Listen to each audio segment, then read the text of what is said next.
অয়লারের গতির সমীকরণ থেকে ল্যাম্বের গতির সূত্র প্রমাণ।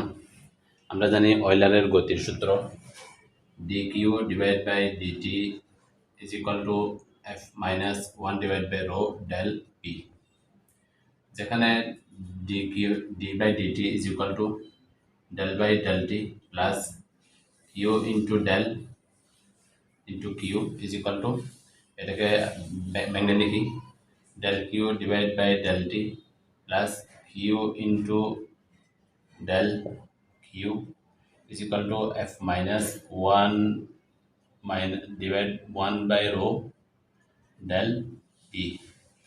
এখন এটা সমান আমাদেরকে বের করা লাগবে। আমরা জানি del A B is equal to A del B plus B del A plus A cross del B plus B cross del A cross vector. এখন এ বি এর পরিবর্তে কিউ দিই, কিউ ডট কিউ বসালে আমরা এখানে দুইটা পাবো। একটা হচ্ছে Q dot del Q plus Q vector del, এটা পেলাম। এখন এখান থেকে 2 কমন নেব, আমরা 2 কমন নিলাম।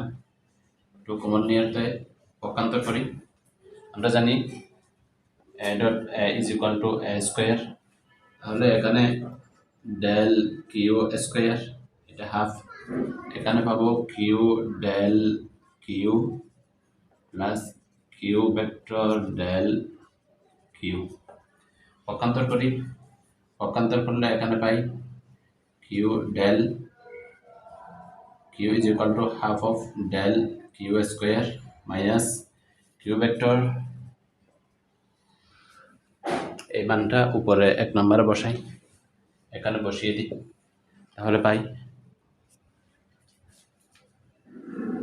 Del Q divide by del T plus half of del Q square minus q del cross q is equal to F minus 1 divide by rho del P.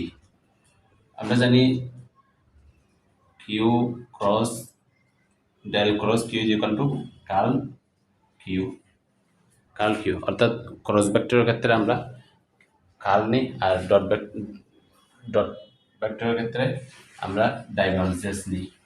এখন এটার পরিবর্তে আমরা ডাব্লিউ বসাবো, তাহলে পাই del q del T plus half of del Q square minus Q vector cross W. আবার জানা আছে vector cross B vector is equal to minus B vector cross A vector. এখানে এই ফর্মুলা অ্যাপ্লাই করব, এই ফর্মুলা অ্যাপ্লাই করলে আমরা পাই মাইনাসটা প্লাস হয়ে যাবে, তাহলে W vector Q is equal to F minus 1 divide by rho del P. এটাই হচ্ছে ল্যাম্বের গতীয় সমীকরণ।